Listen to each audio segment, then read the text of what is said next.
माझा विद्यार्थी या ठिकाणी व्यासपीठावर येतोय, आमच्या विद्यार्थ्यांना त्यांच्याकडून प्रेरणा मिळते, याच्यासाठी ते अविरत धडपडत होते।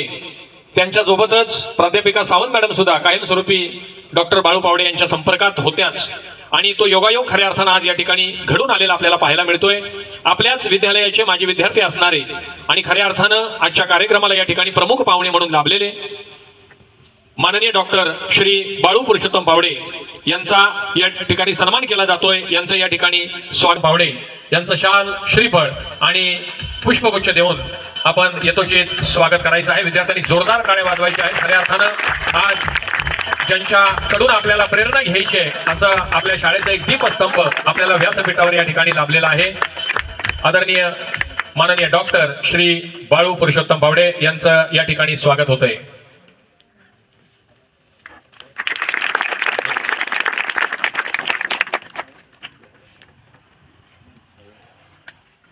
श्रीयुत पुरुषोत्तम चंद्रभान पावडे आणि मातोश्री सुनीता पुरुषोत्तम पावडे यांना पुढे बोलवू इच्छितो।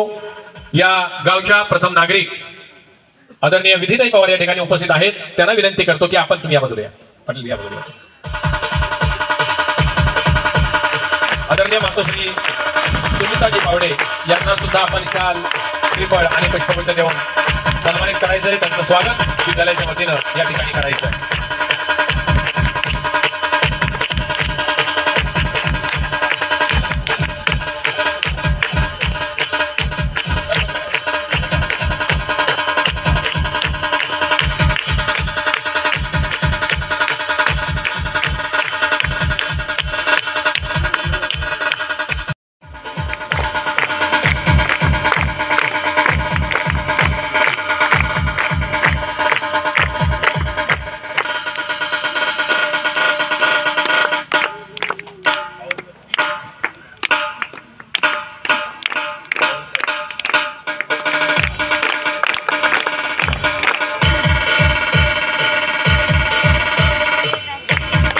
इमारत बांधकामामध्ये खऱ्या अर्थानं ज्यांनी मोलाचा वाटा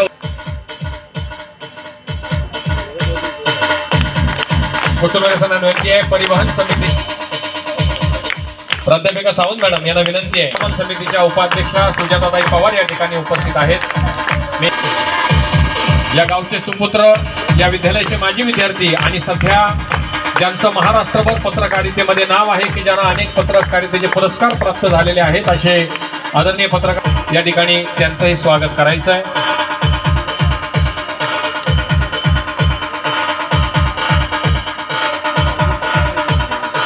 आमच्या पंचक्रोशी स्कूल कमिटीचे आदरणीय ऐनकर साहेब या ठिकाणी उपस्थित आहेत। मी गायकवाड साहेबांना विनंती करतोय की आपण समोर यायचं आहे, पुष्प देऊन या ठिकाणी त्यांचंही स्वागत करायचं आहे। आदरणीय ऐनकर साहेब या ठिकाणी उपस्थित आहेत, त्यांचंही स्वागत आपल्या शुभ हस्ते व्हावं। मी केशरकर सरांना विनंती करतो की आपण या ठिकाणी समोर यायचं आहे। पंचक्रोशी स्कूल कमिटीचे आदरणीय प्रकाशजी काष्टे या ठिकाणी उपस्थित आहेत, आपण आपल्या शुभ हस्ते पुष्प देऊन त्यांचं या ठिकाणी राज्य शिक्षण क्रांती संघटनेच्या वतीनं आदरणीय आमदार रामनाथ दादा मोते स्मृती पुरस्कार हा जिल्हास्तरीय पुरस्कार 2 फेब्रुवारी रोजी अतिशय भव्य दिव्य अशा कार्यक्रमामध्ये प्रदान करण्यात आलेला आहे। परंतु तो सन्मान त्या ठिकाणी जरी झालेला असेल तरी आपल्या घरातून त्यांचा सन्मान व्हावा आणि या निमित्तानं हा गुणीजन शिक्षिका पुरस्कार ज्यांना प्राप्त झालेला आहे अशा आमच्या मार्गदर्शिका आदरणीय भक्ती भास्कर सावंत यांचा या ठिकाणी विद्यालयाच्या वतीनं सन्मान केला जातोय, त्यांचं अभिनंदन केलं जातंय। मी ज्येष्ठ शिक्षक आदरणीय कुचलोरे सर, त्याचप्रमाणे या गावच्या प्रथम नागरिक आदरणीय विधिताई पवार, त्याचप्रमाणे आजच्या कार्यक्रमाचे अध्यक्ष भरतसेठ दाभोळकर या मान्यवरांना विनंती करतोय त्यांच्यासोबत आजच्या कार्यक्रमाचे प्रमुख पाहुणे आदरणीय डॉक्टर बाळू पुरुषोत्तम पावडे, त्याचप्रमाणे त्यांच्या मातोश्री आदरणीय सुनीताताई पावडे यांना विनंती करतोय की आपण आपल्या शुभ हस्ते या ठिकाणी आमच्या मॅडमचं आपण अभिनंदन करावं आणि त्यांना पुढील कार्यासाठी खूप खूप अशा शुभेच्छा द्याव्यात। मी विनंती करतो आदरणीय प्राचार्य सावंत मॅडम यांना की आपण आमच्या या अभिनंदनाचा स्वीकार करावा।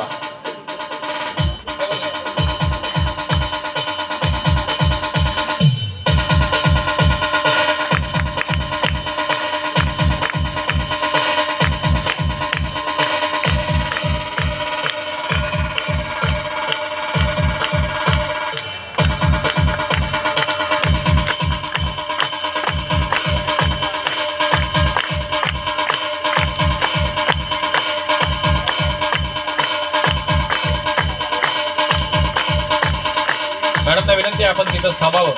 शाळा व्यवस्थापन समितीचे अध्यक्ष आदरणीय दीपकजी देवरुखकर आणि उपाध्यक्ष सुजाताताई पवार यांच्या वतीनं आपलं अभिनंदन या ठिकाणी केलं जातंय. त्याचप्रमाणे पंचक्रोशी स्कूल कमिटीच्या वतीनंही या ठिकाणी अभिनंदन केलं जातंय. उपाध्यक्ष आदरणीय भरतशेठ दाभोळकर, आदरणीय उत्तमजी पवार, शोभाजी पवार, प्रकाशजी काष्टे यांच्या प्रमुख उपस्थितीमध्ये या ठिकाणी अभिनंदन केलं जातंय. रत्नागिरी जिल्ह्यातील एक अतिशय बहुमानाचा समजला जाणारा रामनाथ दादा मोते स्मृती पुरस्कार की आपल्या विद्यालयाच्या प्राचार्य आदरणीय सावंत मॅडम यांनी या ठिकाणी थोडक्यात करावं. आदरणीय सावंत मॅडम यांना पुन्हा एकदा विनंती आहे की आपण आपल्या या यशस्वी शुभचिंतन व वार्षिक पारितोषिक वितरण सोहळ्याचं प्रास्ताविक या ठिकाणी आपण करावं.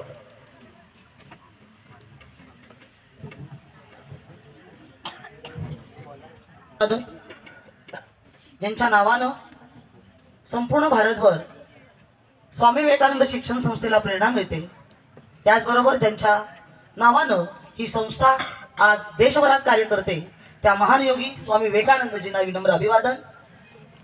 तळागाळातील प्रत्येक घटक हा सुसंस्कारित व्हावा म्हणून ज्या दाम्पत्याने म्हणजे परमपूज्य बापूजी आणि त्यांच्या खांद्याला खांदा लावून सदैव त्यांना कार्यात मदत करणाऱ्या आमच्या सहचारिणी संस्था माता सुशीला देवीजी साळुंकेजींना या ठिकाणी विनम्र अभिवादन.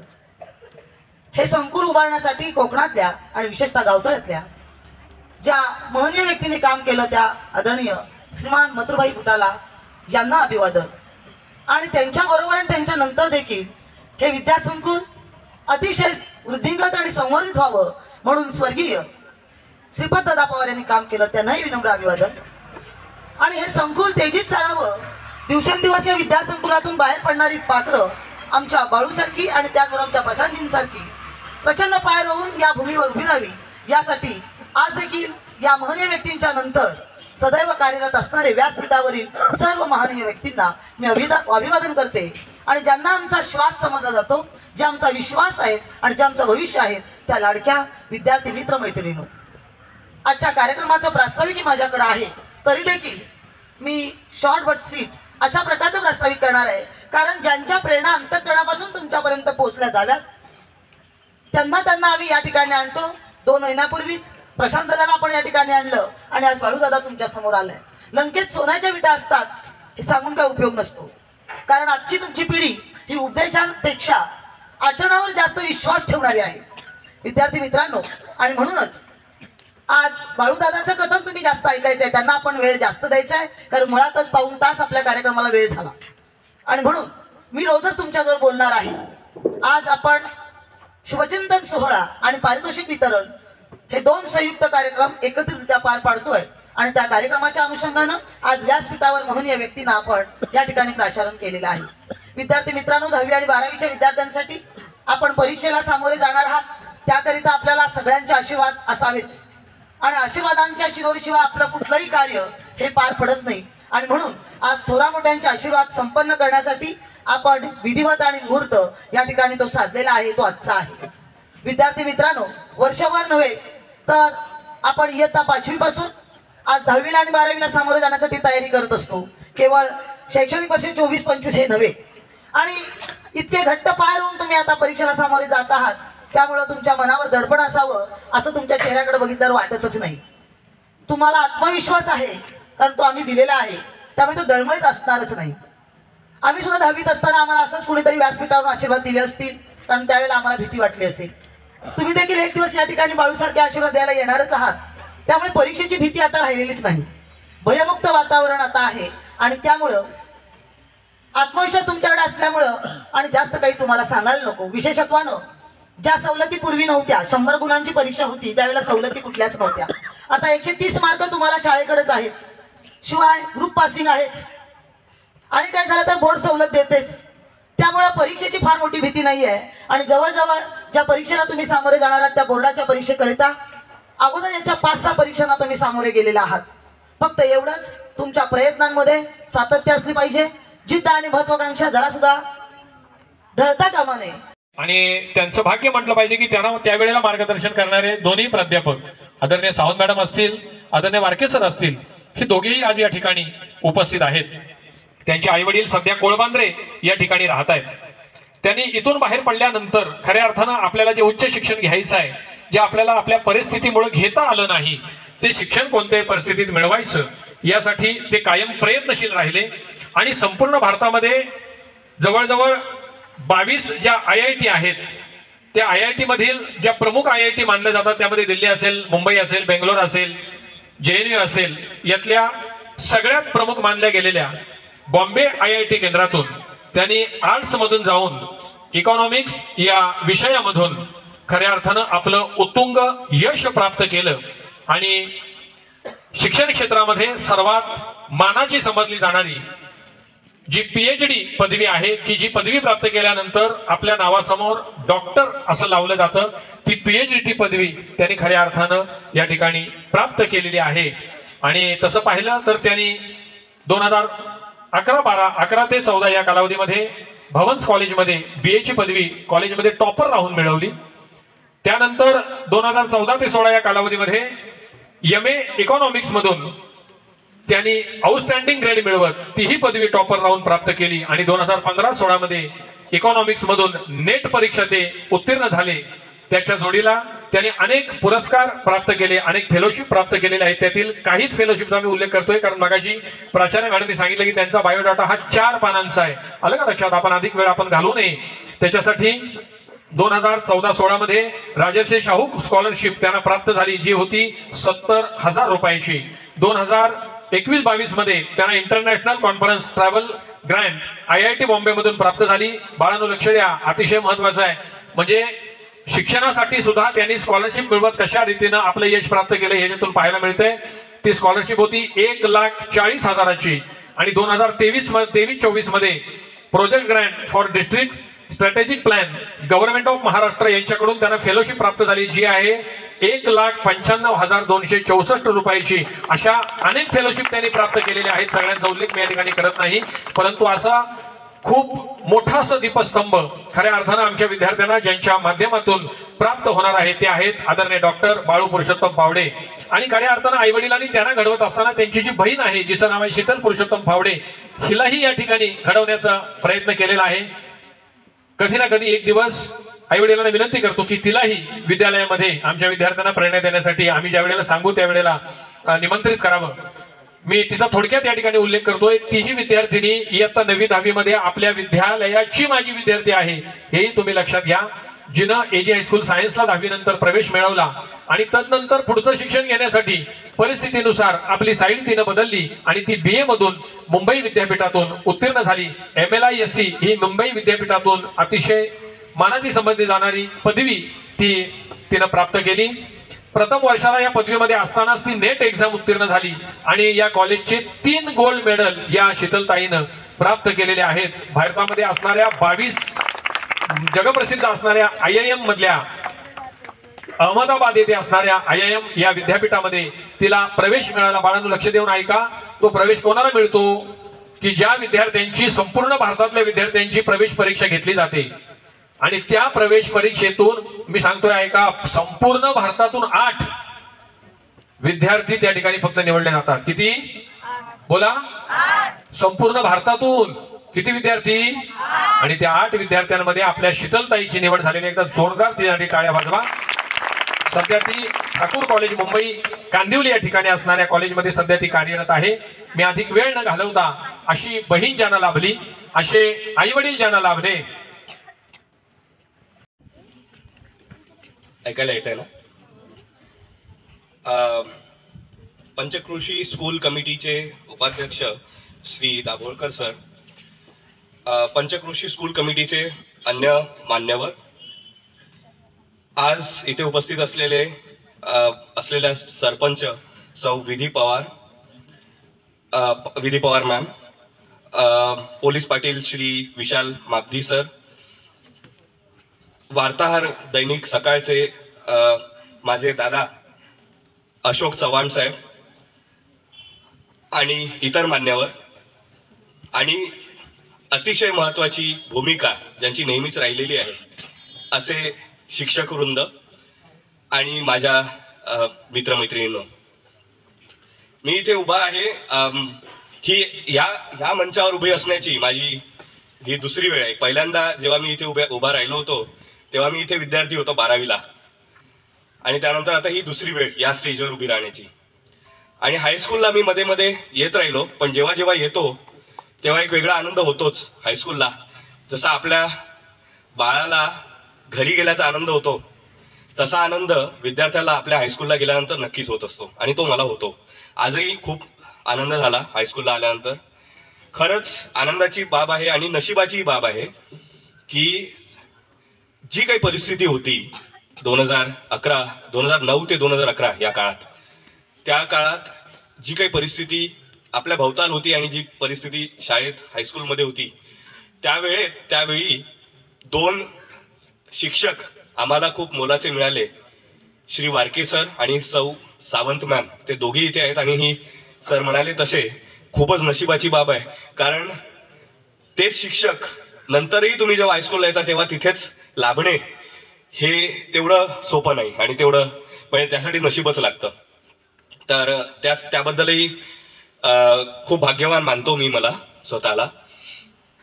पण त्या व्यतिरिक्तही बऱ्याच गोष्टी आहेत ज्या मला वाटतं की नशीब नसतं कदाचित तर झाल्या नसत्या.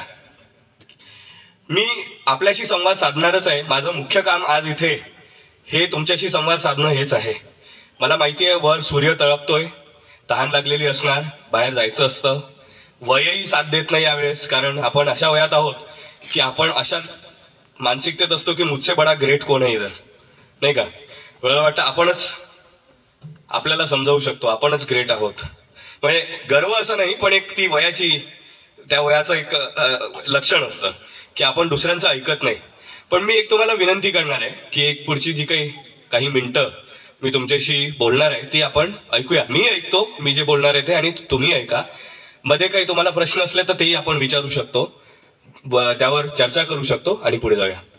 सर्वात आधी मला वाटतं की हे हायस्कूल हे खूपच भाग्यवान हायस्कूल आहे सगळ्याच अर्थाने. एक म्हणजे आता जो अहवाल वाचला गेला त्यातूनच एकंदरीत हायस्कूल कसं चालतं आणि हायस्कूल चालवणारे जे हात आहेत ते किती सक्षम आहेत आणि किती विचाराने परिपक्व आहेत याची एक झलक आपल्याला मिळाली. खूप बारीक गोष्टींपासून महत्वाच्या आहेत पण खूप बारीक असतात. एवढा मोठा गाडा चालवायचा हायस्कूलचा, त्यामध्ये छोट्या छोट्या गोष्टी राहून जातात, पण त्या छोट्या गोष्टींबद्दलही विचार करणारा शिक्षक वृंद आणि त्या शिक्षक वृंदाला लीडरशिप देणाऱ्या प्राचार्या सावंत मॅम आपल्या हायस्कूलला लाभल्या आहेत. आणि ह्या सगळ्याला एक दृष्टिकोन देणारा, एक मदतीचा हात देणारा, एक जो सपोर्ट आहे तो पंचक्रोशी स्कूल कमिटीच्या माध्यमातून मिळतो. हे खरंच आपलं भाग्य आहे. मी अहवालातून आपण सगळ्यांनी ऐकलंय की पिण्याच्या साध्या पाण्यापासून असेल किंवा सावलीचा प्रश्न विद्यार्थ्यांसाठी असेल किंवा वर्गखोल्यांचा असेल किंवा सायकली, आपण लांब वरून गावतळ्यात या हायस्कूलला शिकायला येतो.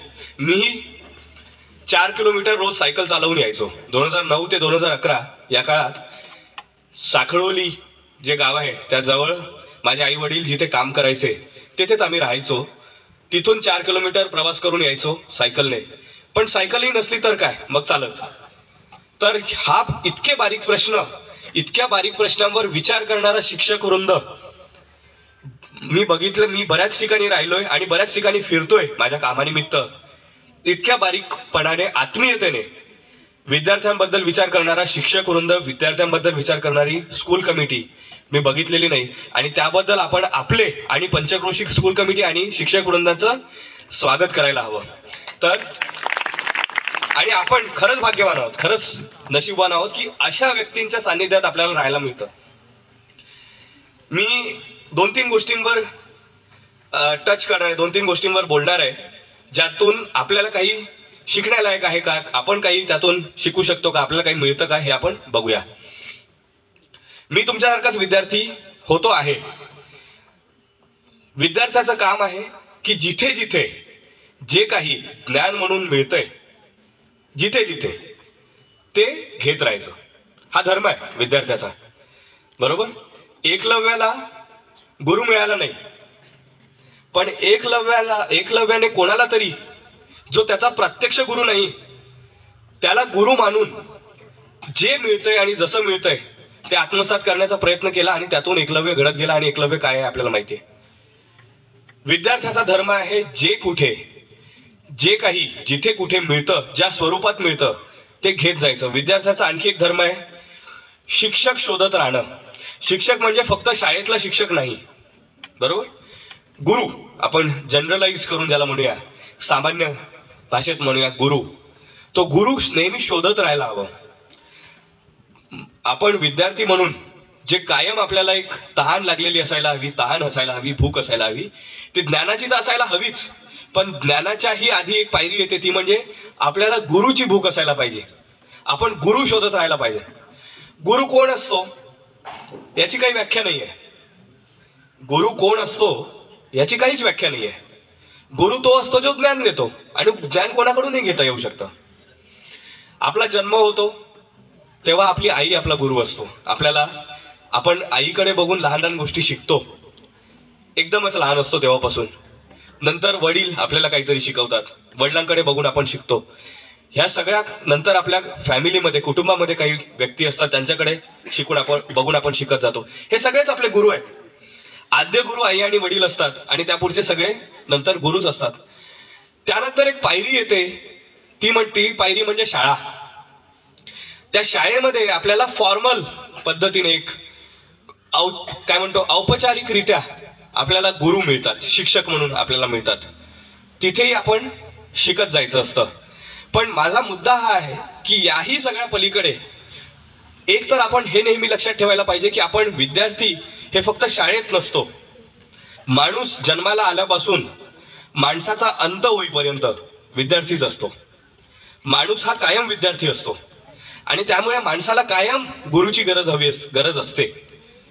आणि त्यामुळे कारण माणूस हा कायम विद्यार्थी आहे आणि माणसाला कायम गुरुची गरज असते, तर आपण कायम गुरुच्या शोधात राहायला हवं. म्हणजे काय, आपण शाळेत असू शाळेत नसू, गुरुचा शोध आपण घेत राहायला पाहिजे. या मुद्द्यावर मी परत येणार आहे, पण हा मुद्दा जरा आपण लक्षात ठेवूया की आपण गुरुचा शोध घेणं म्हणजे काय आणि गुरुच्या शोधात का राहायला हवं. हा मुद्दा आपण जरा लक्षात ठेवूया आणि या मुद्द्यावर परत येऊया. हा मुद्दा आला की आपण किती नशीबवान आहोत या अर्थाने की या हायस्कूलमध्ये आहोत आणि आपल्याला असे गुरु मिळाले आहेत जे आपल्या बारीक सारीक गोष्टींबद्दल विचार करतात. मित्रांनो, आजचं जग ज्या गतीने बदलतंय त्या गतीबद्दल जरा एक विचार करूया. आपण सगळे 10वी-12वीचे विद्यार्थी आहात, आपण विद्यार्थी आहोत.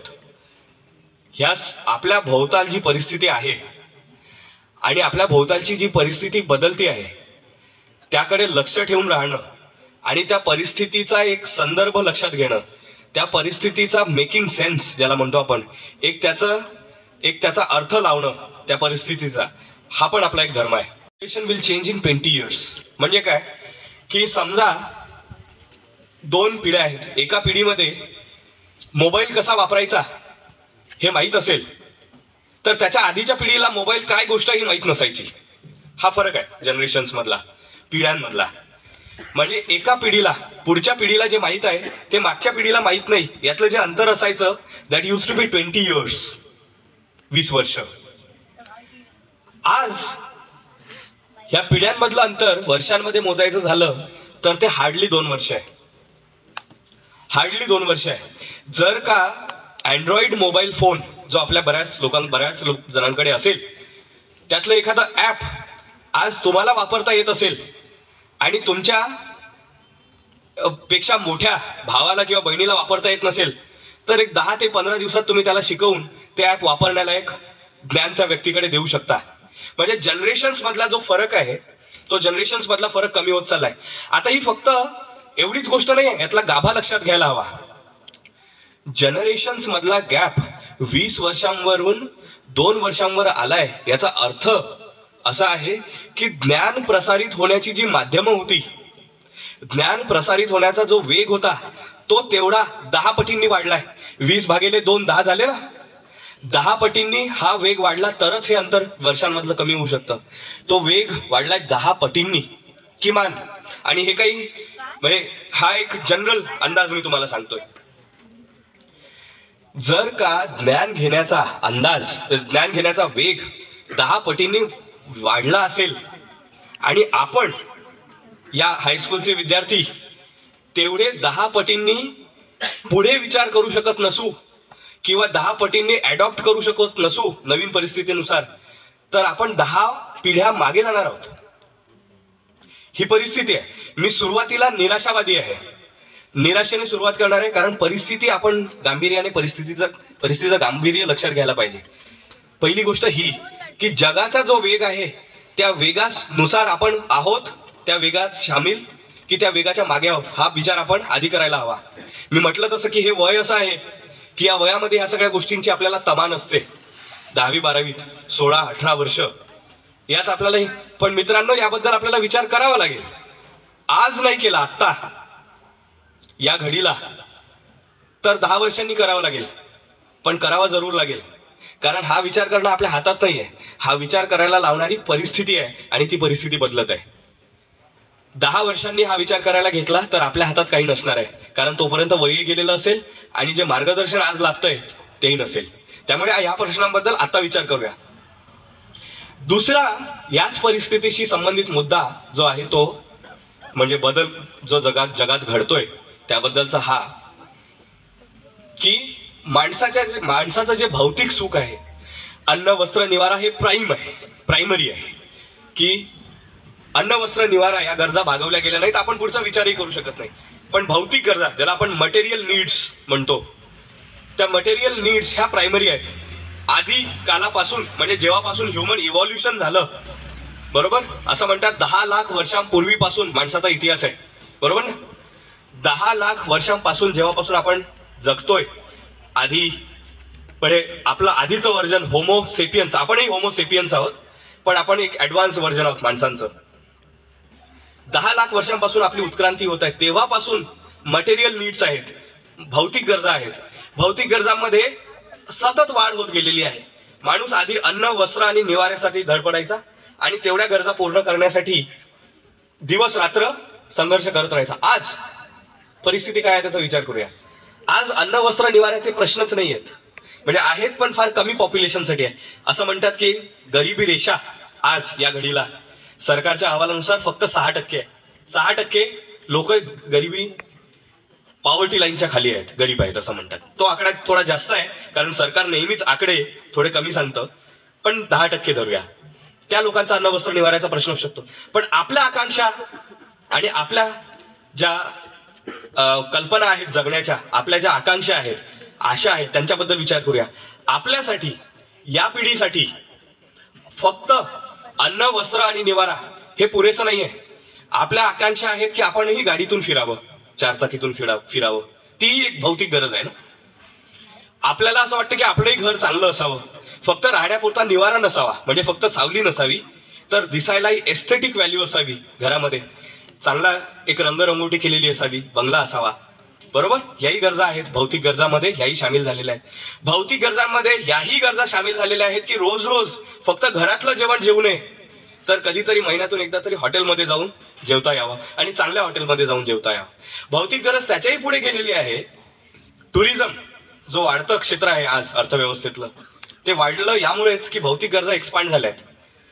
आपल्यालाही वाटतं की वर्षातले 2 दिवस 4 दिवस कुठेतरी एका चांगल्या ठिकाणी जाऊन फिरून यावं, 4 दिवस तिथे सुट्ट्यांचे घालवावे, जेणेकरून इथे जी काही परिस्थिती आहे त्यापासून दूर जावं आणि 4 दिवस आनंदात राहता यावं.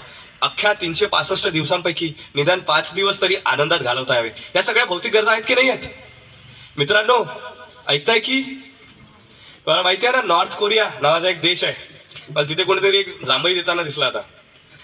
नॉर्थ कोरियामध्ये 4-5 वर्ष 2016 मध्ये तिथल्या एका जनरल, म्हणजे साधा माणूस नाही, जनरल, त्या मिलिटरी असतं तिकडे. नॉर्थ कोरियामध्ये डेमोक्रेसी नाही आहे, राजेशाही आहे ना, राजेशाही नाही आहे, सॉरी, डिक्टेटरशिप म्हणतात. राष्ट्राध्यक्ष असतो त्यांचा आणि तो कम्युनिस्ट देश आहे. सगळी त्यातला एक जनरल होता, त्याने जांभई दिली राष्ट्रपती बोलत असताना, तर त्याला डायरेक्ट सुळावर चढवलं. आता मला भीती वाटते की आपल्यापैकी जर का त्या देशात आपला जन्म झाला असता आणि अशा जांभया दिल्या गेल्या असत्या तर काय झालं असतं. पण असो, पण मी म्हणतोय की आपल्या आशा आकांक्षा वाढल्यात की नाही वाढल्यात? बरोबर, आपल्याला वाटतं गाडी असावी, आपल्याला वाटतं आपलं जीवन चांगलं असावं, आपल्याला वाटतं आपलं घर चांगलं असावं, आपल्याला वाटतं आपलं आयुष्य चांगलं असावं. पण परिस्थिती आपल्याला ते अलाव करणार आहे का याचा आपण विचार करायला हवा. म्हणजे आपण तर प्रयत्न करूया, आपण 10वीच्या परीक्षा चांगल्या देऊ, आपण 12वीच्या परीक्षा चांगल्या देऊ, आपण अभ्यास चांगला करू, पण त्या जोडीला बाहेरची परिस्थिती काय आहे ते समजून घेणं गरजेचं आहे. म्हणून मी त्या परिस्थितीवर थोडा जास्त वेळ घालवतोय. त्या परिस्थितीमध्ये एक फक्त 2 मिनिटात इतिहासाकडे बघूया. 18व्या शतकात 17व्या शतकात जेव्हा इंडस्ट्रियल रिव्हॉल्युशन झाली, औद्योगिक क्रांती ब्रिटनमध्ये, तेव्हा ह्या ज्या भौतिक गरजा आहेत त्या भौतिक गरजांमधून पूर्ण होणारी जी उत्पादनं आहेत ती उत्पादन करण्याची पूर्ण तंत्रच बदललं. म्हणजे वस्त्रांचा विचार करूया आपण, कपडे आपण जे घालतो, गरज आहे आपली, भौतिक गरज आहे, मटेरियल नीड आहे, आपल्याला वाटतं चांगले कपडे घालावे. पण आधी सगळेचे सगळे कपडे हे हाताने विणले जायचे. म्हणजे त्याचं प्रोडक्शन लिमिटेड आहे. एक माणूस बसणार, विणायला बसणार, महिनाभरात एक शर्ट पूर्ण होणार. किंवा एक सदरा विणायला बसणार, कदाचित राजाचा जर सदरा असेल तर 1 वर्ष लागेल, कारण त्याला विणकाम मोठं हवं वगैरे. बरोबर. सडनली 17व्या शतकात औद्योगिक क्रांती झाली, मशीन आल्या आणि मशीनींनी कपडे बदलण्याची पूर्ण प्रोसेस बदलली. फक्त कपडे बदलण्याची प्रोसेस नाही, सगळ्याच प्रोसेसेस बदलल्या. कपडे बदलणार, ज्या एक शर्ट बनवायला आधी 1 महिना लागत असेल एका व्यक्तीला, तो अवघ्या 10 मिनिटात तयार झाला. 1 महिन्यात तयार होणारा शर्ट 10 मिनिटात तयार झाला. रंगीबेरंगी कपडे तयार झाले, वेगवेगळ्या डिझाईनचे कपडे तयार व्हायला लागले आणि आपल्याला आनंद मिळायला लागला. भौतिक गरजा पूर्ण, फक्त कपडे वस्त्र घालण्याचा नाही तर एकंदरीतच रंगीबेरंगी कपडे घालण्याचा, वेगवेगळ्या प्रकारचे कपडे घालण्याचा. आता हेच उदाहरण तुम्ही सगळ्या उत्पादनांना लावा. आपण कपडे वापरतो, आपण घरात राहतो, आपण मोबाईल फोन वापरतो, आपण बाकांवर बसलोय, आपण पेन वापरतो, आपण कंगव्यापासून ब्रश पासून रात्री झोपी जाईपर्यंत, उशांपर्यंत, चादरींपर्यंत सगळं वापरतो. या सगळ्या भौतिक गरजा आहेत आणि ह्या सगळ्या भौतिक गरजा निर्माण करण्याचं तंत्र बदललंय. औद्योगिक क्रांती ही पहिला टप्पा होता. त्यानंतर आले रोबोज. 1990 नंतर रोबोटिक्सचं प्रमाण वाढलं आणि जी कामं माणसं करत होती ती 17व्या शतकात मशिनी करायला लागल्या. त्यामुळे माणसं जाऊन मशिनी सगळे प्रोड्यूस करायला लागल्या, त्या उत्पादन करायला लागल्या. दुसरा टप्पा आला रोबोटिक्स आणि कम्प्युटर्स. 1990च्या दशकात सगळीकडे आधी जे लिखाणाचं काम लेखनिक करायचा किंवा लिपिक करायचा, क्लर्क करायचा, ती कामं कम्प्युटर करायला लागला. बरोबर.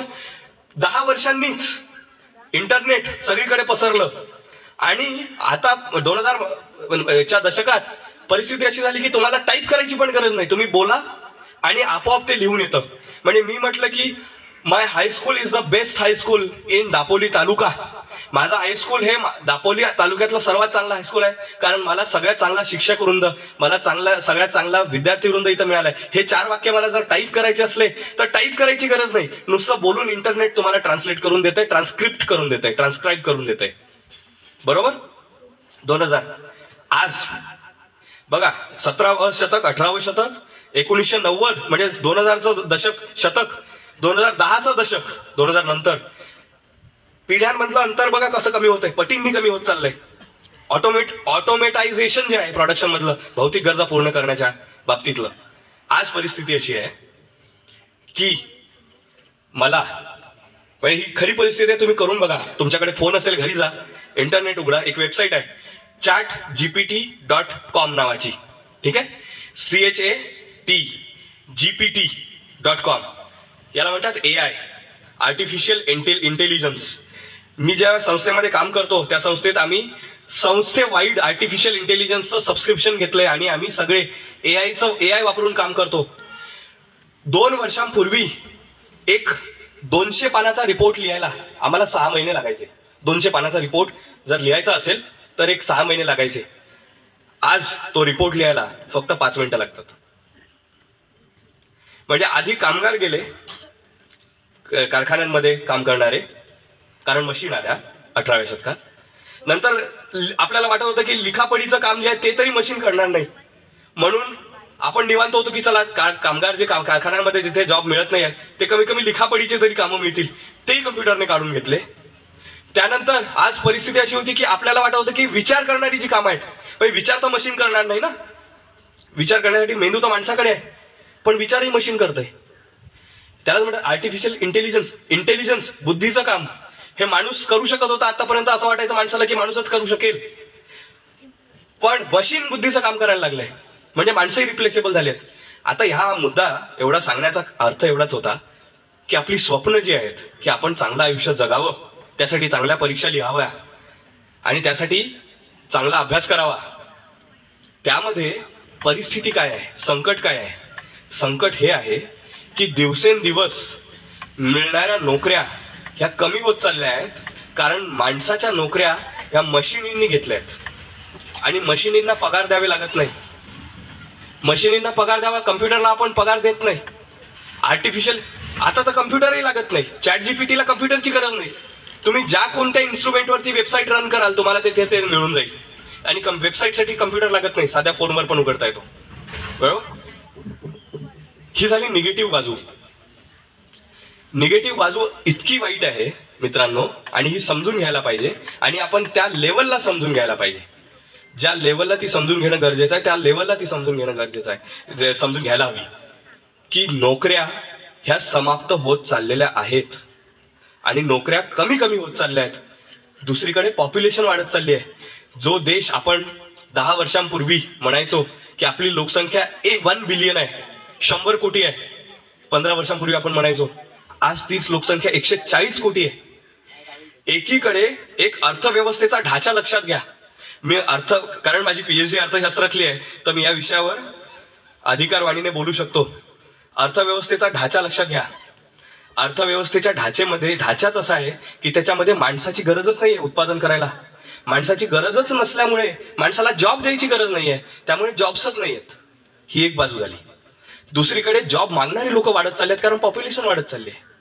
ही केवढी मोठी समस्या याचा अंदाज घ्या. ही केवढी मोठी समस्या आहे याचा जरा शांतपणे 1 मिनिट गप्प राहून शांत राहून विचार करूया. ही केवढी मोठी समस्या. या समस्येवर कोणाकडेच उपाय नाहीये. ह्या समस्येवर उपाय कोणाकडेच नाहीये. आपण सरकारकडे आशेने डोळे लावून बसलेले असतो. मी गेली 2 वर्ष सरकारसोबत क्लोजली काम करतोय, खूप जवळून काम करतोय. अमरावती नावाचा एक जिल्हा आहे महाराष्ट्रात, त्यातल्या एका जिल्ह्यामध्ये माझं डेप्युटेशन झालं होतं. चंद्रकांतजी पाटील नावाचे उच्च शिक्षण मंत्री आहेत आपले, आणि चंद्रकांतजी पाटील हे अमरावतीचे गार्डियन मिनिस्टर आहेत. त्यांच्यासोबत बरंच क्लोजली काम झालं. कलेक्टर अमरावती यांच्यासोबत बरंच क्लोजली काम झालं. देवेंद्रजी फडणवीस यांनी ज्या वेगवेगळ्या आता स्कीम्स आणल्या आहेत, ह्या सगळ्या व्यक्तींकडे काहीच उत्तर नाही की या समस्येवर करायचं काय. म्हणजे फक्त चीफ मिनिस्टर नाही, प्रधानमंत्र्यांकडे याबद्दल उत्तर नाही की या समस्येचं करायचं काय. जॉब मागणारी लोक वाढत आहेत आणि जॉब नसण्याची जॉबची संख्या जी अवेलेबल आहे अर्थव्यवस्थांमध्ये ती कमी होत चालली. याच्याकडे या प्रश्नावर कोणाकडेच उत्तर नाही. पंतप्रधानांकडे उत्तर नाही. इव्हन ज्याला आपण महासत्ता म्हणतो, आज जगामध्ये एकच महासत्ता आहे, दुसरी उभरती आहे पण ती अजून वेळ आहे. पण आता एकच महासत्ता आहे, त्याला म्हणतात अमेरिका. त्या अमेरिकेच्या राष्ट्राध्यक्षांकडे आता निवडणूक झाली, ट्रम्प आले, त्यांच्याकडेही या प्रश्नावर उत्तर नाही, कारण ही समस्या त्यांच्याकडेही आहे. आणि म्हणून ते काय म्हणतात की बाहेरचे जे नागरिक आले आहेत आमच्या देशात त्यांना आम्ही परत पाठवणार, कारण आमच्याच नागरिकांना जॉब मिळत नाहीयेत. काल बातमी जर तुम्ही वाचली तर 206 नागरिकांना, भारतीय नागरिकांना अमेरिकेने डिपोर्ट केलंय. डिपोर्ट करण्याचा अर्थ असा होतो, शर्मेची बाब असते ती. डिपोर्ट होणं कुठल्या तरी देशातून ही शर्मेची बाब असते. का? तुम्ही कुठल्या तरी देशात कामाला गेलात, त्या देशाने तुम्हाला काहीच किंमत दिलेली नाही. त्या देशाने तुम्हाला सांगितलं तू जिथून आलास तिथे जा, चालता हो आमच्या देशातून. ही ती भाषा आहे. आणि सोडलं ते सन्मानाने नाही सोडलंय. मिलिटरी त्यांचं डिफेन्सचं जे चार्टर आहे, डिफेन्सचं जे प्लेन आहे, त्या प्लेन मधून त्यांनी इथे सोडलंय. जी आणखी शर्मेची बाब आहे की भारतामध्ये जो सॉव्हरेन देश आहे, जो गणराज्य आहे, जो लोकांच्या वोट्सवर चालतो, लोकांच्या मतावर चालतो ना देश, आपल्याकडे डिक्टेटरशिप नाहीये. नॉर्थ कोरिया सारखी आपल्याकडे निवडून येतात पंतप्रधान. त्या देशामध्ये दुसऱ्या देशातलं डिफेन्सचं प्लेन शिरलं आणि काल 206 लोकांना इथे डिपोर्ट केलं. ही परिस्थिती आहे. मुद्दा तो नाही आहे की त्या अमेरिकेने असं का केलं, किंवा मुद्दा हा नाही की आपल्यासाठी ती शर्मेची बाब आहे का. मुद्दा हा आहे की एकीकडे जॉब मागणाऱ्या लोकांची वाढती संख्या आणि दुसरीकडे जॉब्सची कमी होत चाललेली संख्या ही समस्या आहे. आणि या समस्येकडे या समस्येवर महासत्तेकडे पण उत्तर नाही आहे. या समस्येला आणखी एक कंगोरा आहे आणि तो आपण आपल्याशी संबंधित आहे म्हणून मी बोलतो. आपण ग्रामीण भागातली मुलं आहोत. आपण सगळी ग्रामीण भागातली मुलं आहोत. जो ज्याच्या धर्माला आलंय ते त्याला करावं लागतं. मी मजुरांचा मुलगा आहे. मजुरांच्या पोटी जन्माला आलो, ते माझं नशीब होतं. आपणही शेतकऱ्यांची मुलं असणार, दुकानदारांची मुलं असणार, किंवा छोटे व्यावसायिक असतील त्यांची मुलं असणार, किंवा मजुरांची मुलं असणार. पण माझ्या हातात जी गोष्ट होती, जी मी तुम्हाला सांगितली, ती अभ्यास करणं आणि माइंडला कल्टिवेट करत जाणं. मी कायम ही धडपड करत राहिलो की चांगल्या लोकांच्या सानिध्यात राहावं, चांगल्या लोकांच्या सहवासात राहावं. मी 10वीला असताना एक फार चांगली गोष्ट झाली. मी माझ्या आयुष्यात शिक्षकांचा जेवढा ऋणी आहे तेवढा कदाचितच माझ्या आईवडिलांचा ऋणी असेल. म्हणजे इक्विव्हॅलंट म्हणजे जेवढा मी माझ्या आईवडिलांचा ऋणी आहे तेवढ्याच प्रमाणात मी माझ्या शिक्षकांचा ऋणी आहे. का ते मी सांगतो आणि तुम्हाला माझ्या या एका छोट्याशा उदाहरणावरून लक्षात येईल. मी 10वीला असताना माझ्या शिक्षकांनी मला सांगितलं, अरे ही एक स्पर्धा आहे, जी स्पर्धा आहे वाचक स्पर्धा, मराठी वाचक स्पर्धा. मला वेळ सांगायला 10 मिनिटं. मराठी वाचक स्पर्धा अशा नावाची एक स्पर्धा, असं माझ्या 10वीत माझ्या शिक्षकांनी सांगितलं आणि म्हणाले तू त्या स्पर्धेला जायला हवं. मी म्हटलं सर मला धड बोलताही येत नाही, मला तर मराठी येत नाही धड, कारण मराठी माझी मातृभाषाच नाही आहे. म्हणजे मराठी मातृभाषा आहे पण मी आता जी मराठी बोलतोय ती वेगळी मराठी आहे. तिला आपण म्हणतो प्रमाण भाषा. प्रमाण मराठी भाषा ही महाराष्ट्रात कोणत्याच विद्यार्थ्याची मातृभाषा नाही. तुम्ही लक्षात घ्या मी काय म्हणतोय. कोकणात आपण मराठी बोलत नाही, कोकणात आपण एक मराठीची डायलेक्ट बोलतो. कोकणात आपण जे बोलतो ते मराठी भाषेचं एक डायलेक्ट आहे, कोकणी अंगाने. खानदेशात जर गेलो तर अहिराणी बोलतो. कोल्हापुरात गेलो तर प्रमाण भाषा नाही ऐकायला मिळत. एक कोल्हापुरी वेगळी लकब आहे भाषेत. प्रमाण भाषा कुठेच बोलली जात नाही. ही ट्रॅजेडी आहे खरं तर. कारण प्रमाण भाषा ही कोणाचीच मातृभाषा नाही आहे. आपली मातृभाषा ती आहे जी आपल्या घरात बोलतो आणि ती मराठी नक्कीच नाही आहे, ती डायलेक्ट आहे मराठीची. मी म्हटलं सरांना, सर मला मराठी धड बोलता येत नाही, मी मजुराचा मुलगा आहे, मी काहीच जग बघितलेलं नाही, मी माझा तालुका सोडून कुठे गेलेलो नाही, तर कसं करायचं, मी कसं परीक्षेला जाणार. ती परीक्षा ऑर्गनाईज केली होती मुंबईतल्या काही मंडळींनी, प्राध्यापक मंडळींनी, मोठी मंडळी, मुंबई विद्यापीठातली मंडळी. नाही तू करायला पाहिजे. मला आत्ता विचार केल्यावर लक्षात येतं की शिक्षकाचं मन किती मोठं असतं आणि किती प्रगल्भ असतं आणि शिक्षक किती लेवलवर विचार करतो. शिक्षक नावाची जी व्यक्ती आहे ती किती मोठ्या लेवलला विचार करत असते. त्यांनाही हे माहीत होती की याला मराठी बोलता येत नाही धड, मला मराठी मातृभाषा बोलता येते, मराठी धड बोलता येत नाही, हा काय मुंबईत जाऊन करणार, त्यांनाही माहीत असणार. पण त्यांना लक्षात आलं असेल की याला जर संधी दिली तर कदाचित हा संधीचं सोनं करू शकतो. शिक्षकासाठी काय महत्त्वाचं असतं माहिती आहे. हा मुद्दा माझ्या पहिल्या मुद्द्याशी संबंधित आहे. मी आपल्या सगळ्यांना म्हटलं होतं की आपण गुरु शोधत राहायला हवा कायम. आणि गुरुला आता ही बघा काय एकदम विचित्र, पण एक विचित्र नाही, एक मस्त सिस्टीम आहे जगात आणि आनंददायी सिस्टीम आहे. गुरु नेहमी शिक्षक शोधत असतो. गुरु हा नेहमी विद्यार्थी शोधत असतो. गुरु हा नेहमी चांगला विद्यार्थी शोधत असतो आणि दुसरी बाजू विद्यार्थ्याला नेहमी चांगला गुरु शोधत राहायला हवं. हा आपला धर्म आहे. ह्या दोन्ही गोष्टी जर जुळून आल्या ना तर जग खूप सुंदर होतं. त्याचा प्रत्यय मला 10वीत आला, त्याचं मी उदाहरण सांगतोय. शिक्षकांनी मला सांगितलं की नाही तू काही असो तू करायलाच पाहिजे. मी म्हटलं मी काही ना ग्रंथ वाचले आहेत, मी ना लिटरेचर वाचलं या लेवलचं की मी उत्तम मराठी वाचक स्पर्धेत जाऊन एक कॅन्डिडेट व्हावा तिथे. म्हणाले नाही तू लिहायलाच पाहिजे, तू काही झालं तरी काहीच बोलले नाही ते, पण तू द्यायला पाहिजे. त्यांनी स्वतःच्या खर्चाने माझं तिकीट काढलं, स्वतःच्या खर्चाने, आणि मला सांगितलं तू जायलाच पाहिजे. बरं, माझे आईवडील त्यांना कधी भेटले नाही जेव्हा मी 10वीपर्यंत होतो तेव्हा, पण त्यांना एक अंदाज होता की मी काय आहे, म्हणजे मी कुठून आलोय, कुठल्या परिस्थितीतून आलोय. माझ्या घरच्या गरीब परिस्थितीचा अंदाज असेल, माझ्या शैक्षणिक परिस्थितीचा अंदाज असेल, सगळा शिक्षक हा अंदाज घेत असतो. विद्यार्थी मित्रांनो लक्षात ठेवा, हा महत्त्वाचा मुद्दा. आता तुम्हाला लक्षात येईल की नाही, कदाचित हे रेकॉर्ड होत असेल तर 5 वर्षांनी ऐका, पण हा मुद्दा तुम्हाला तेव्हा कधी ना कधी लक्षात येईल की विद्यार्थी हा सगळ्या शिक्षक हा सगळ्या परिस्थितीचा विचार करत असतात. आणि मग मी परीक्षेला गेलो. नशीब म्हणूया किंवा आणखी काहीतरी म्हणूया, संयोग म्हणूया, मला त्या परीक्षेमध्ये उत्तीर्ण झालो आणि राज्यस्तरावर एक पारितोषिक मिळालं. राज्यस्तरावर पारितोषिक मिळणं ही फार अवघड गोष्ट होती त्यावेळेला, कारण सगळ्याच जिल्ह्यांमधले सगळेच स्पर्धक आले होते. आपल्याकडे 35 जिल्हे त्यावेळेला, सगळेच स्पर्धक आलेले होते आणि तिथे पारितोषिक मिळणं हे साधी गोष्ट नव्हती. कदाचित आयोजकांनाही असं वाटलं असेल की याला येत तर काही नाही, पण निदान पारितोषिक तर देऊन टाकूया जेणेकरून याचं पुढे काहीतरी होईल, असंही कदाचित असेल, मला माहीत नाही कारण. पण पारितोषिक मिळालं, तिथून आयुष्य कलाटलं. कारण ती पहिली संधी होती जेव्हा मी पहिल्यांदा खूप मोठ्या स्तरावरच्या लोकांमध्ये गेलो. व्हाईस चान्सलर, कुलगुरू ज्याला म्हणतो, ज्याच्या अंडर आत्ता जर विचार केला मुंबई विद्यापीठाचा तर सगळं कोकण त्या एका व्यक्तीच्या हातात आहे. अशा स्तरावरच्या लोकांसोबत समोर जाणं हा माझा पहिला अनुभव होता. आणि तिथून मला कळलं की आपणच आपल्या मनाला शहाणं असण्यात काही अर्थ नाही. आपण कोणी नाही.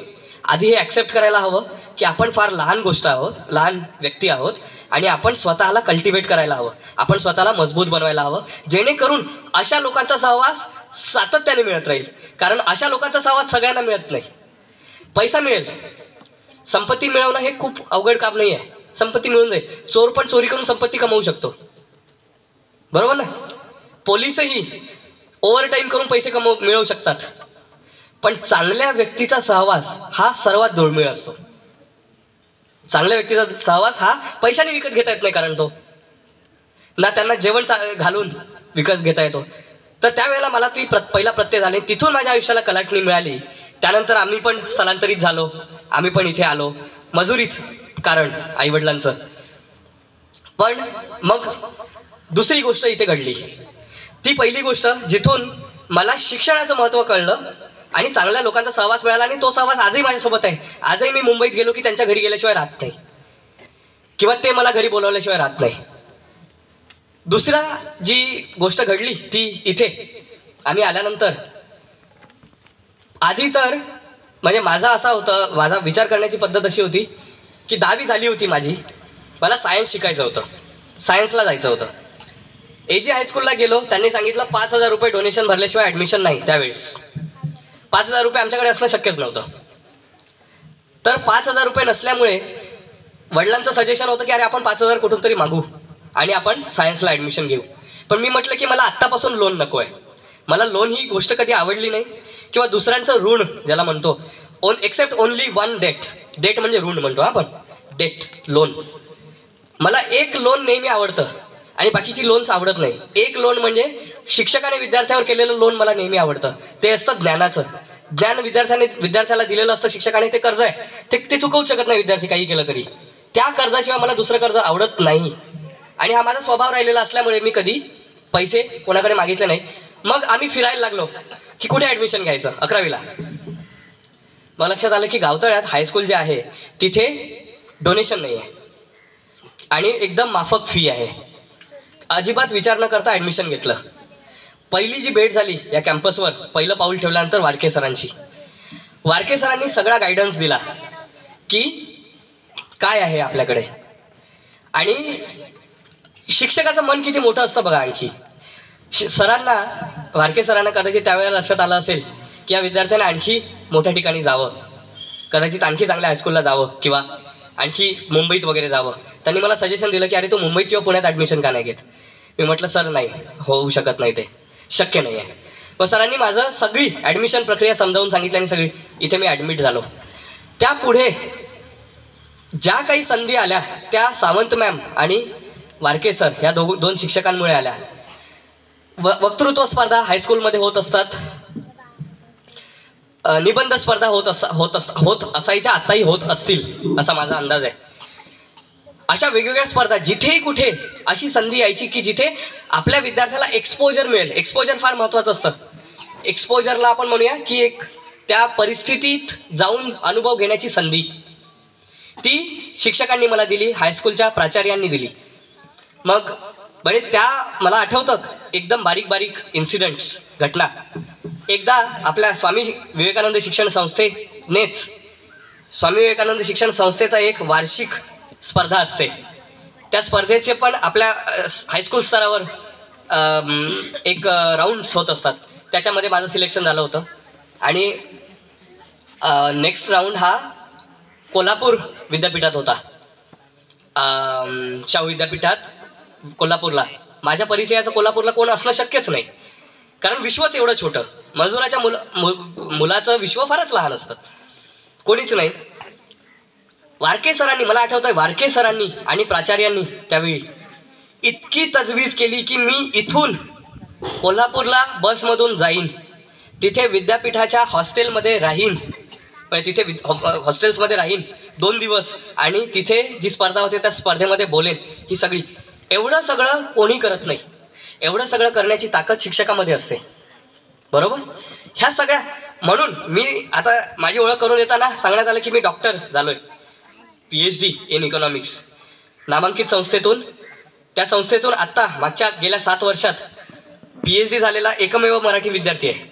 मराठी विद्यार्थी फार कमी जातात, संधीच मिळत नाही, कारण दिल्लीची मुलं जास्त असतात, कारण दिल्लीमध्ये शैक्षणिक वातावरण तसं आहे. आणि दिल्लीमध्ये सगळं, दिल्ली हे बाबूंचं शहर आहे. सगळे कलेक्टर प्रमोट होऊन दिल्लीत जातात पुढे. आणि बाबूंचं शहर म्हणजे नोकरशाहीचं शहर. दिल्ली कॅपिटल आहे आणि छोटंसं राज्य आहे. तर त्यामुळे शिक्षणाचं प्रमाण, तर मी बघितलं जर आपण IITsमध्ये, तर दिल्लीची मुलं जास्त असतात. मराठी मुलगा गेल्या 7, 8, 10 वर्षामध्ये जो PhD झाला अर्थशास्त्रात, एकतर ॲडमिशनच कमी असतात. माझ्या बॅचला फक्त 3 लोकांना ॲडमिशन मिळालं आणि त्यातही मराठी लोक नसतातच, कारण आपल्याकडे तशी अजून चेतना यायची आहे. तर सांगायचा मुद्दा हा की मी जे डॉक्टर माझा थिसिस लिहिला त्याच्यात शेवटचं जे पान आहे ते मी शेअर करेन तुमच्यासोबत नंतर. त्या शेवटच्या पानात मी एक वाक्य लिहिलं आहे की ही PhD ही माझी नाही आहे, ही PhD वर उल्लेख केलेल्या सगळ्या लोकांची आणि समाजाची आहे. आणि वर उल्लेख केलेल्या लोकांमध्ये माझ्या सगळ्या शिक्षक वृंदाचं नाव आहे. पहिलीपासून PhD पर्यंत ज्या शिक्षकांनी मला घडवलं आणि ज्या शाळांनी मला घडवलं त्या सगळ्यांची नावं आहेत. आणि ते मिनिस्ट्रीच्या वेबसाईटवर जाईल अजून महिनाभराने तो ग्रंथ, तो शोधग्रंथ, आणि तो तिथे राहील आधी अंत, जगाच्या अंतापर्यंत. आणि ते मी माझ्या डोक्यात हे होतं की ज्या लोकांनी एक विद्यार्थी घडवला, शून्यातून उभा केला, त्या लोकांची नावं कुठेतरी लिहिली गेली पाहिजे. आणि ते परपेच्युअली वेबसाईटवर अवेलेबल राहील. आणि ते नेहमी, आणि IITचे शोधग्रंथ वेगळे असतात, ते नेहमी वाचले जातात बाकीच्या विद्यापीठांच्या तुलनेत. सांगायचा मुद्दा असा, मी आणखी माझ्या पहिल्या मुद्द्याकडे येतो की आपण विद्यार्थी म्हणून सतत ज्ञानार्जनाच्या भुकेत राहायला हवं, ज्ञानार्जनाची भूक राहायला हवी. We should always be hungry for the knowledge and wisdom. आणि त्याकरिता आपण सतत गुरूंच्या शोधात राहायला हवं. आई वडील हे गुरु आहेत, इथे शिक्षक वृंद हे गुरु आहेतच. त्या व्यतिरिक्तही जी कोणी आपल्या पंचक्रोशीत एक सन्माननीय मंडळी आपल्याला लाभलेली आहेत, पत्रकार आहेत, आपल्याकडे प्राध्यापक आहेत, आपल्याकडे बँकांचे कर्मचारी आहेत, आपल्याकडे बँकांचे मॅनेजर्स आहेत, आपल्याकडे वेगवेगळ्या फॅक्टऱ्या चालवणारे त्यांचे व्यवस्थापक आहेत. ही सगळी जी मंडळी आहे ती काही ना काही करून उभीवर आलेली आहे. त्या मंडळींकडे ज्ञानाचा साठा आहे. त्या ज्ञानाच्या साठ्यामध्ये आपल्याला प्रवेश मिळायला हवा. तो ज्ञानसाठा आपल्याला मिळण्यासाठी तिथे प्रवेश व्हायला हवा. म्हणून ही सगळीच मंडळी आपली गुरु आहेत. मला आठवतं अशोक चव्हाण साहेब, त्यांच्याकडून मी पेपर घ्यायचो नेहमी. त्या निमित्ताने माझं त्यांच्याशी काही ना काही 10 मिनिटं बोलणं व्हायचं. आणि देशाच्या पातळीवर, जिल्ह्याच्या पातळीवर, राज्याच्या पातळीवर ते 5 मिनिटाचं बोलणं सुद्धा आज मी जे बोलतो इथे आणि आज मी जे काही आहे त्याचा पाया आहे. ते जे काही ज्ञान मी 10 वर्षांपूर्वी, 5 वर्षांपूर्वी घेतलं असेल तिथून, आपल्या पत्रकार साहेबांकडून, तेही आज मी बोलतोय त्याच्यामध्ये सम्मिलित आहे. It is combined in this.